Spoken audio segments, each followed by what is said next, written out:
ازيكم يا جماعه؟ عاملين ايه؟ يا رب تكونوا بخير. النهارده هنتكلم عن موضوع مهم جدا، ما تفوتش الفيديو لان فيديو مهم جدا بالنسبه وخاصه للناس اللي بتفرخ جراوي وعاوزه تطلع انتاج كويس وعايزه تسابق عمر الجرو. بمعنى النهارده الجروه عندنا عمر 15 يوم، بس انت لما تشوفها ان شاء الله بامر الله في الفيديو هتقول ان الجروه دي عندها 30 يوم و45 يوم. طب ازاي يا ابو مصطفى؟ كل ده هنتكلم عنه النهارده. لو انت عاوز تطلع الجرو بتاعك دبدوب وحجمه كبير جدا وحجمه ما شاء الله كويس جدا، في حاجه اسمها نسبه تحويل للجرو. في حاجه اسمها نسبه تحويل للجرو. ايه يعني ايه نسبه تحويل؟ كل ده هنتكلم عنه النهارده في الفيديو ده. ما تفوتش الفيديو، ويا ريت يا جماعه لو انت اول مره تشوفني النهارده تشترك وتفعل زر الجرس ده كله عشان يوصلك انت اول واحد كل جديد احنا بننزله. ويا ريت يا جماعه ما تبخلوش علينا باللايك، علشان اللايك ده بيفرق معانا في القناه والفيديو، عشان القناه تنتشر والفيديو ينتشر بحسكم انتم معانا. يلا نكمل الفيديو.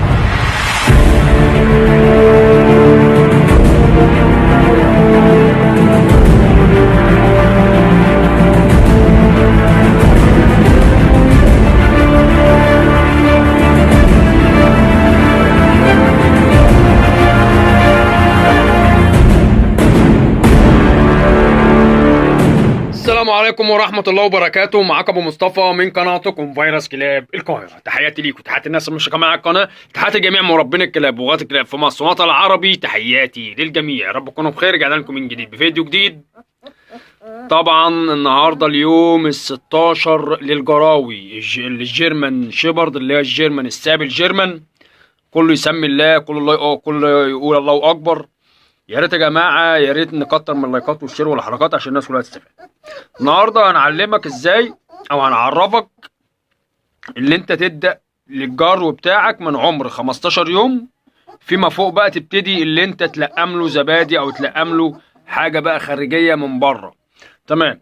قبل كده كنا احنا بنتكلم اللي انت ممكن من اليوم الاول تبتدي تاكل او تلقم للجرو من اول يوم او من اول ساعه. تمام.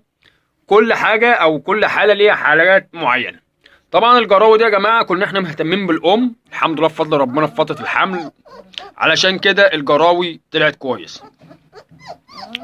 النهارده دلوقتي هنبتدي اللي احنا نخلي برضو الجرو يبتدي ينمو اكتر واكتر، وفي نفس الوقت جسمه يبقى احسن واحسن، او التحويل عنده بنسبه التحويل تعلى. ازاي هنبدا ان اللي احنا ناكل الجراوي من عمر 15 يوم فيما فوق؟ الجراوي دي بالظبط عندها 15 يوم، والنهارده ده اليوم ال 16. تمام كده يا جماعه.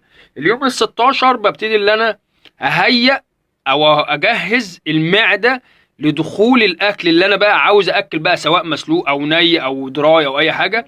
ببتدي اللي انا مهد للمعده اللي هو الجهاز الهضمي بتاع الجرو، اللي انا ببتدي اقول له اللي انا هبتدي بقى اشغلك غير اللبن. بقى ابتدي مثلا اكله زبادي بلبن، زبادي ببيض، الكلام ده كله في الاول.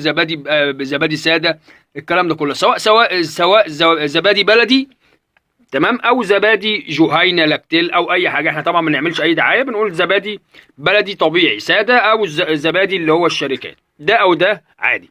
هتديه بالجرو بالسرنجه في بقه. هنعرفك دلوقتي ازاي برضو تمام. ده بدايه من يوم ال 15 او اليوم ال 16 للجراوي. بوز مقطوم قوي، ووش هيطلع كويس جدا، وشلاضيم وخشب عريض جدا، وحاجه من شاء الله امر في المستقبل هتعجبكم ان شاء الله وهتعجبكم، وكل هيستنى ان شاء الله امر الله. انا متفائل خير ان الناس كلها تستنى بعد كده الجراوي السيبل من عندنا، لان السيبل الجيرمان قليل جدا في مصر، وقليل قوي ان انت تلاقي جراوي محترمه. او نفتح علبه الزبادي اللي هي الساده او البلدي او اللي هو الشركات، وتقلب بالسرنجه كويس كده، بحيث بيبقى فيه ميه زياده او اللي هو الشرش كده بالبلدي، ميه الحافظه بتاعت الحاجات، علشان ايه؟ يبقى كله منسجم مع بعض. طبعا ما تكونش ساقعه. لو انت جايبها من عند السوبر ماركت او اللبان اتلقيت العلبه ساقعه، دفيها شويه او خرجها بره التلاجة عندك شويه لحد ما تدفى كده، زي نظام تبقى دافيه، بحيث ان ما يكونش ساقعه تتعب معده الجراوي، لان طبعا الجراوي لسه اول مره تاخد حاجه من خارجيه بقى من بره. هنبدا اهو ندي السرنجه دي 5 سم يا جماعه. هنعرفك ازاي اهو كده يا جماعه. بصوا، بتمسك بق الجر اهو، ومن الجنب كده بتضغط اهو زي ما انتم شايفين كده يا جماعه، اهو الصوره واضحه.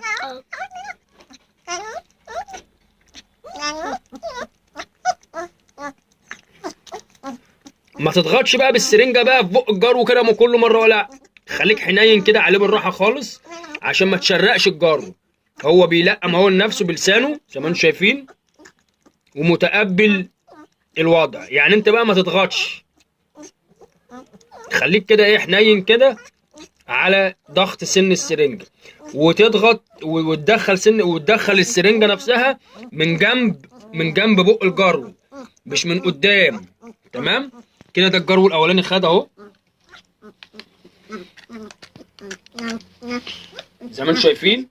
وتدي الجرو التاني اهو برضو اهو من الجنب اهو يا جماعه زي ما انتم شايفين اهو اهو.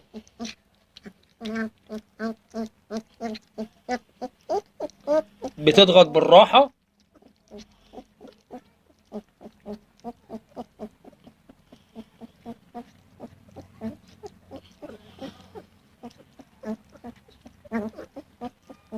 بتضغط بالراحه خالص عشان الجرو ما يشرقش. تمام اهو.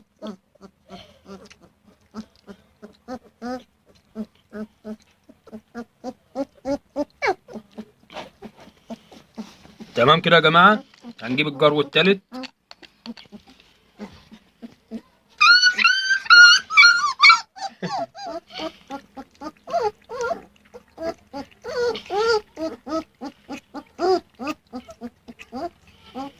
جراوي السيبل جيرمان يا جماعه فصيل كويس جدا من الجيرمان شيبرد، فصيل بيتمتع بالشراسه زياده عن اللزوم، وفي القوه البدنيه.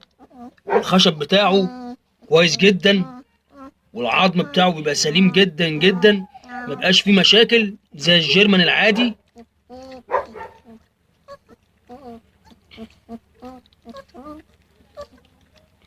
يعني هما الفصيل السابل جيرمان اتعمل خصيصا علشان عيوب الجيرمان العاديه، اللي هي بقى التقوس الانعظام وتمدد الاربطه وضعف العظم وعدم القدره في السن الكبير.